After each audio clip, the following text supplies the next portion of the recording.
Hi everyone, I'm David Fisher, and this is Presidential Chronicles, the series of books and videos on American history as seen through the lives of the presidents of the United States.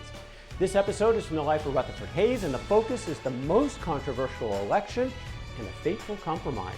The year is 1876. It's November 7th, Election Day, and that night there was no clear-cut winner. Samuel Tilden, the Democrat, was sitting at 184 electoral votes, one short of a majority. Rutherford Hayes, 165 electoral votes, but 20 votes from 4 states were actually in dispute. It would take until 2 days before the inaugural for this thing to finally sort itself out. Now, 3 of those states in question were the 3 unreconstructed states in the South: South Carolina, Florida, Louisiana, where there were accusations of voter intimidation and violence, particularly about suppressing the black vote, such that there were dispute about the actual outcome. The very last, the 20th outstanding vote in the Electoral College was in the state of Oregon. Now, this state was clearly won by Hayes, but it believed that one of the electors was ineligible. That was also in dispute. For what it's worth, on the popular vote, Tilden beat Hayes by about 250,000 votes, about a 3% margin, but of course, doesn't mean anything in the electoral process in the United States. It was all about the Electoral College. Hayes the next day actually thought he had lost, but the party leaders weren't about to give up. They saw opportunity here to grab victory and get all those 20 outstanding votes and have Hayes win by 1. And so they were ready to send lawyers and politicians to these states to try to figure out what had happened and see if they could salvage a win. As for Hayes, well, he started to become more optimistic, but he wanted this to be done the right way. He sent a letter to his friend John Sherman. "We are not to allow our friends to defeat one outrage and fraud by another. There must be nothing crooked on our part. Let Mr. Tilden have the place by violence, intimidation, and fraud, rather than to undertake to prevent it by means that will not bear the severest scrutiny." This was the typical honorable nature of Rutherford Hayes. The problem was one man's truth was another man's fraud, and that was going to get really confusing over the next couple of months. Let's break it down state by state. We'll start in South Carolina, where the night of the election, Hayes actually led Tilden in South Carolina by less than 1,000 votes, really close. But the Republican gubernatorial candidate, Daniel Chamberlain, was behind the Democrat Wade Hampton, and both of these were actually in dispute, the presidential and gubernatorial elections. The canvassing board was responsible for figuring this out. There were 5 men on the canvassing board. They were all Republicans. They met almost immediately, November 10th, just 3 days after the election. And their focus in South Carolina were on the western counties, where, again, there were a lot of accusations of voter suppression, voter intimidation. In the end, the canvassing board threw out most of the votes from those western counties, most of which had gone for the Democrats. This not only gave Hayes an easy win in South Carolina, but it also put the Republican gubernatorial nominee, Daniel Chamberlain, over the top. The Democrats said no. In fact, they went to the Supreme Court in that state. The state Supreme Court sided with the Democrats. Political allegiance was part of that process. And the state decided, well, we're just going to send 2 slates of electors to the federal government. I guess let them figure it out. Next up, Louisiana.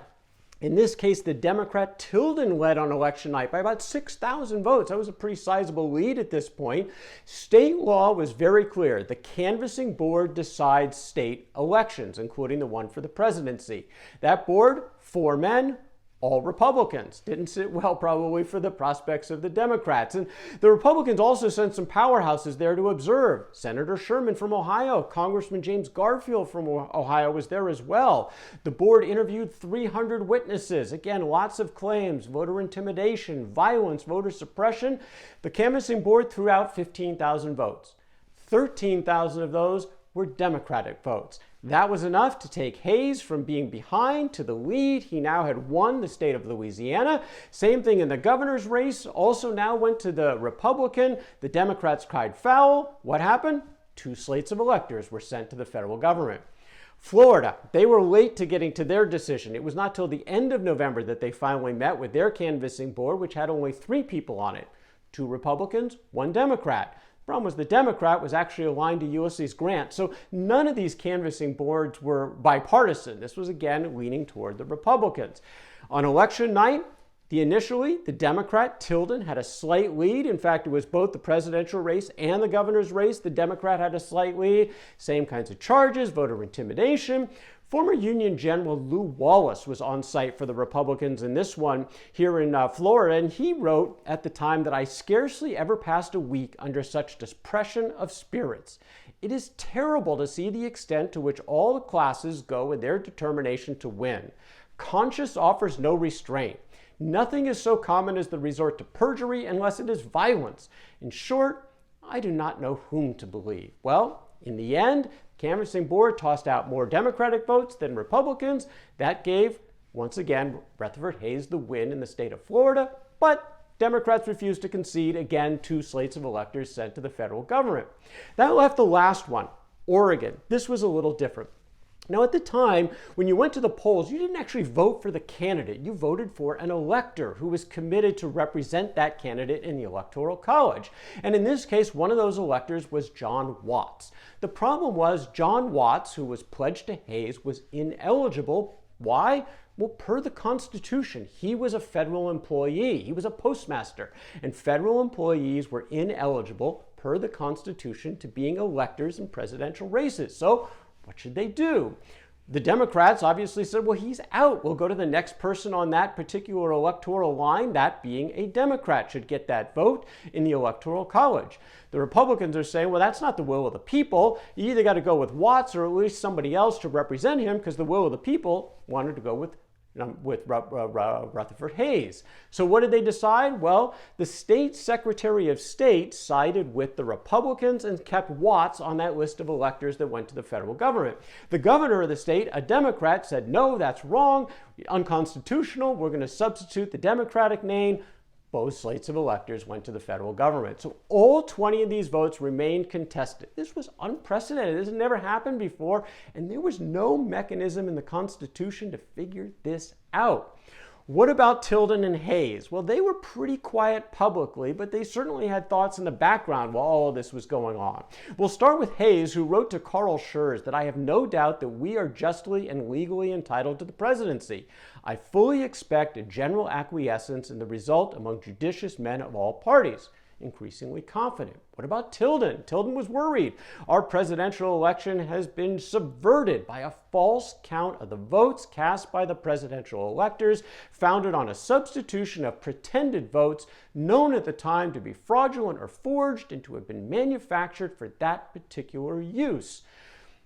What about the Constitution? What did it say when you might have a situation like this? Well, it wasn't terribly helpful. Let's go to the 2 main provisions. Article 2, Section 1 of the Constitution.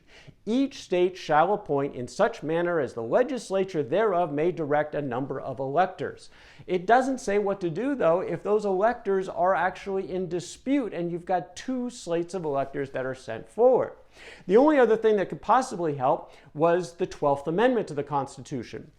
It said, and they, each state, shall make a list of all the persons voted for, and of the number of votes for each, which they shall sign and certify and transmit sealed to the seat of government of the United States, directed to the President of the Senate.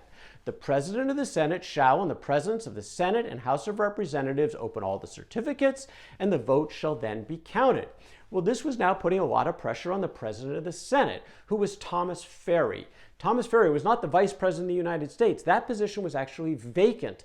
Henry Wilson, the VP, had died during Grant's second term, so normally the Vice President is President of the Senate, but there was no provision to replace Vice Presidents then, so it would go to the next in line in the Senate. This was now all falling on Thomas Ferry. He was going to open up these votes. He's going to have competing slates. There was really no guidance for him as to which ones to count and which ones not to count. Well, they eventually decided to figure something out in Congress to try to resolve this impasse, and they decided to make up a commission.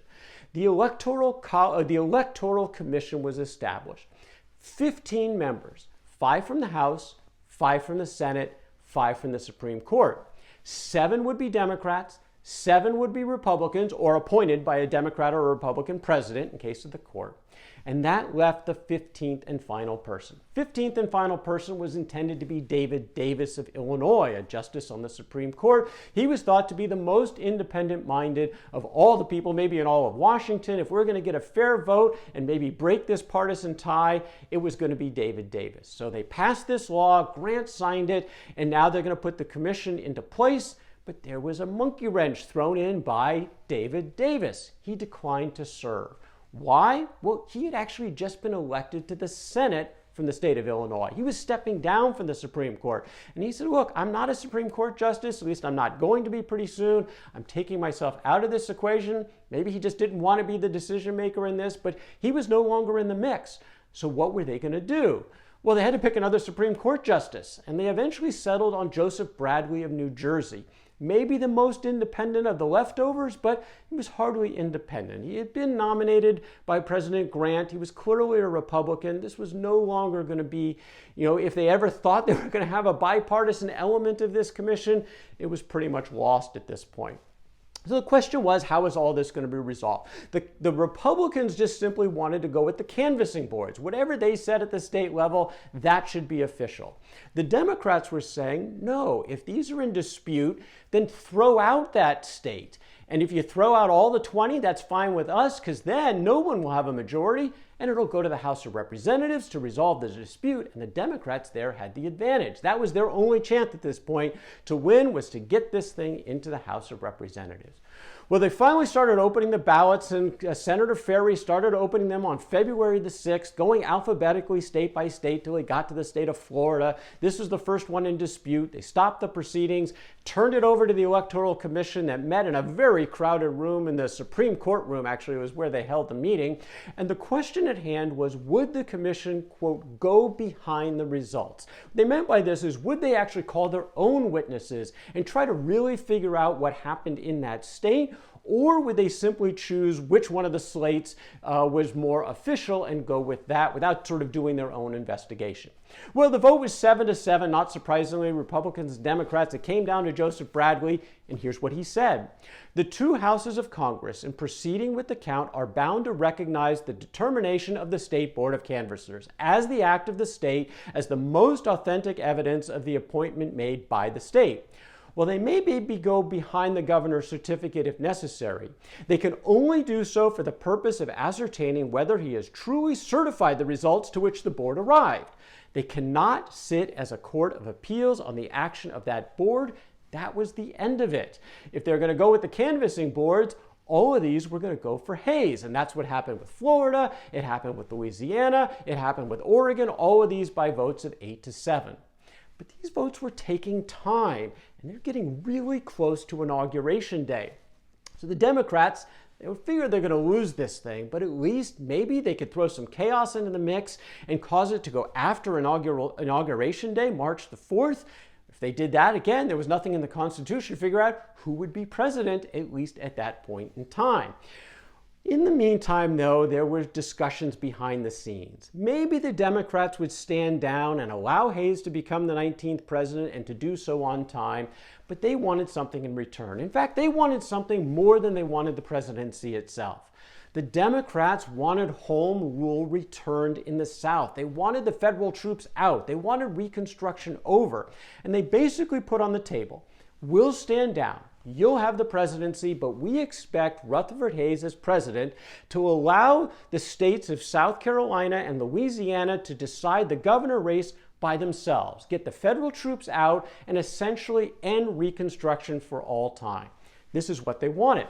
There was a meeting. Finally, February 26th, it's about a week before Inauguration Day. The South Carolina vote in the Electoral Commission is still pending. Democrats are threatening to stall.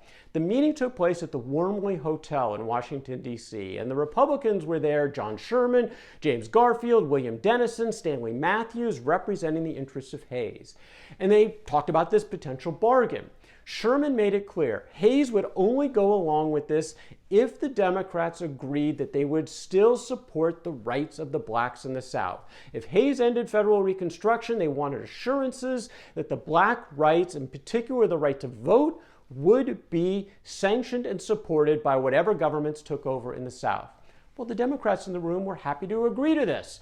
They never meant it. They never meant to follow through, but they did agree at the moment. And so with that, everything kind of came into place. The, quote, compromise of 1877 was reached.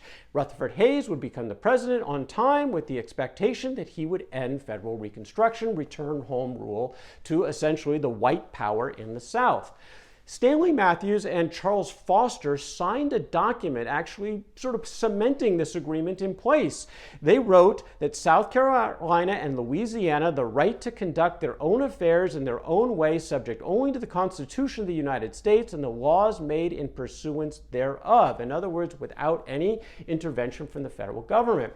Did Hayes agree to this? Of course, he wasn't in the room at the time. Did he agree with what was going on? Well, we have indications that he did. He said later that Foster and Matthews took upon themselves the responsibility of giving assurances without consulting me, but always inferentially from their knowledge of my views and temperament. In other words, he was in agreement with this. And there was more evidence to this fact. After Hayes became president, March 22nd, just a couple of weeks into his tenure, Mississippi Congressman Lucius Lamar sent a letter to the president in which he was very explicit about his expectations. He wrote that it was understood that you meant to withdraw the troops from South Carolina and Louisiana. Upon that subject, we thought you had made up your mind. And indeed, you so declared to me. If you would achieve what you have begun, you must do as you said you would do. Pretty clear what he expected Hayes to do and what Hayes had pledged to do in his mind. A decade later, we have one other piece of evidence from Hayes that this was consistent with his thoughts. He wrote, I had written to Charles Foster commending a short speech he made, and he may have assumed that I approved all that he said. Foster showed good judgment and was generally correct in his expression of opinion as to my course. He did not say that he was authorized to speak as he was, but from what he knew, he inferred what I could do, and in this case, what he did do. Now, Rutherford Hayes believed that federal Reconstruction had to end at some point. The North was no longer as rabid about supporting the idea of troops in the South anymore. That had started to wane. His belief was, I'm not going to abandon those Southern blacks, and he didn't think he did.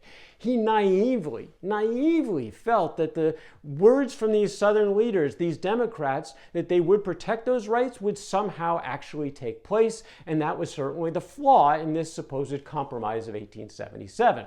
That compromise accomplished three things. Rutherford Hayes was inaugurated as the 19th President of the United States, and he was inaugurated on time. Number two, federal Reconstruction would soon come to an end. And number three, blacks in the South were relegated to second-class citizens for basically the next century. Nearly 100 more years of second-class status. They would lose the right to vote in most cases. There was voter suppression through these black codes. This is the ramifications of this sort of naive decision-making on the part of Rutherford Hayes. Now, Hayes doesn't get all the blame. There were many factors involved in this, and there were, frankly, other presidents who came along who could have changed things as well as they saw this disenfranchisement of the Southern blacks and the second-class status kicking in. They didn't do that either. But the fact is, Hayes was in the seat.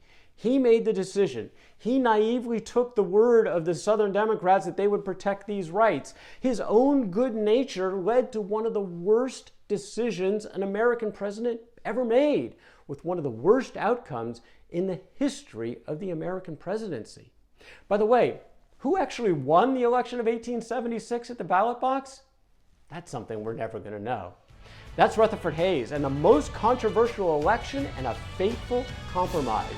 From the life of Rutherford Hayes, for more presidential chronicles, check out my books on Amazon.com and don't forget to subscribe to my YouTube channel. Until next time, I'm David Fisher. This is Presidential Chronicles.